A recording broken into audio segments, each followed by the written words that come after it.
Ce dimanche, le FC Barcelone a largement dominé le Real Madrid en finale de la Supercoupe d'Espagne, disputée à Jeddah, s'offrant ainsi son premier trophée de la saison. Ce succès marque également le retour des Blaugrana sur la scène des titres, le premier depuis leur sacre en Liga en 2023. Lors de cette rencontre, Gavi a une nouvelle fois été étincelant, dans la lignée de sa brillante prestation en demi-finale face à l'Athletic Bilbao. Le jeune milieu de terrain, véritable moteur de son équipe, a joué un rôle clé dans cette victoire. Au-delà de sa performance sur le terrain, Gavi s'est également distingué par un geste de classe à l'égard du président du Real Madrid, Florentino Pérez. Lors d'un échange après la rencontre, le natif de Huelva a tenu à remercier son interlocuteur pour une attention particulière reçue quelques mois auparavant. « Je voulais vous remercier pour la lettre que vous m'avez envoyée lorsque j'étais blessé », a déclaré Gavi à Florentino Pérez, évoquant ainsi sa grave blessure au genou survenue lors d'un match avec la sélection espagnole face à la Géorgie. À l'époque, le président madrilène avait pris l'initiative d'écrire une lettre au jeune joueur, lui souhaitant un prompt rétablissement et exprimant son soutien. Ce geste, empreint de respect et de fair-play, avait profondément touché Gavi. Ce moment d'échange cordial entre les deux hommes symbolise les valeurs humaines qui transcendent parfois la rivalité entre les deux géants du football espagnol.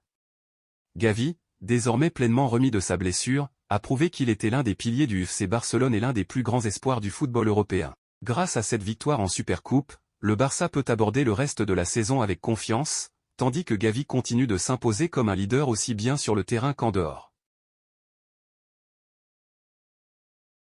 La Juventus reste déterminée à recruter Ronald Araujo.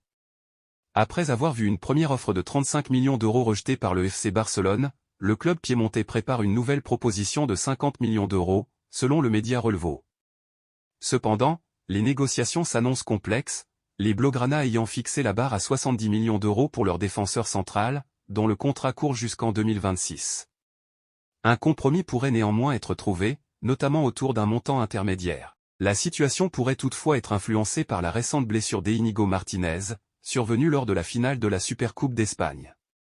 Le défenseur catalan souffre d'une déchirure aux ischio-jambiers de la jambe droite et sera indisponible pour une durée estimée à 5 semaines.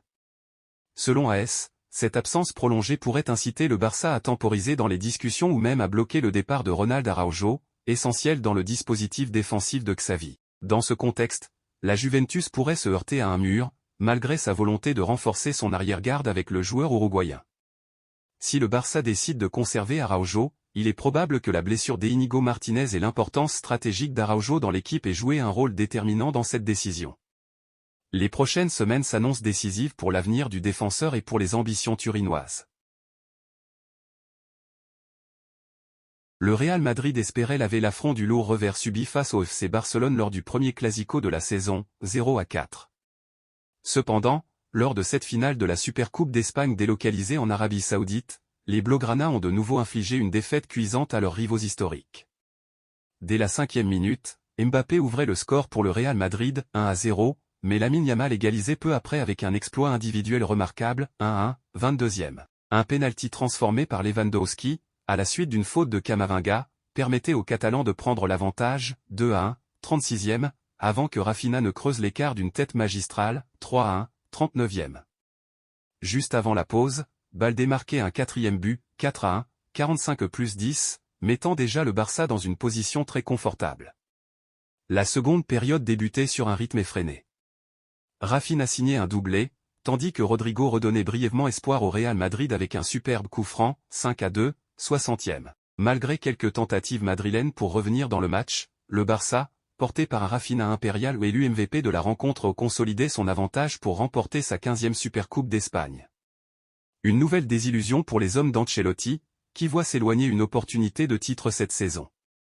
Hansi Flick, le stratège en chef du Barça.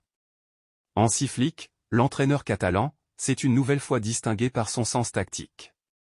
En 2 Clásicos, il a imposé sa supériorité face au Real Madrid. Après une stratégie osée de défense haute au Bernabéu, qui avait piégé les Madrilènes avec 12 hors-jeu, il a misé cette fois sur un pressing intense et une exploitation méthodique des faiblesses adverses, notamment le flanc droit, où Rafinha s'est illustré. La presse espagnole dit dithyrambique. En Espagne, les médias saluent unanimement le travail d'Hansi Flick.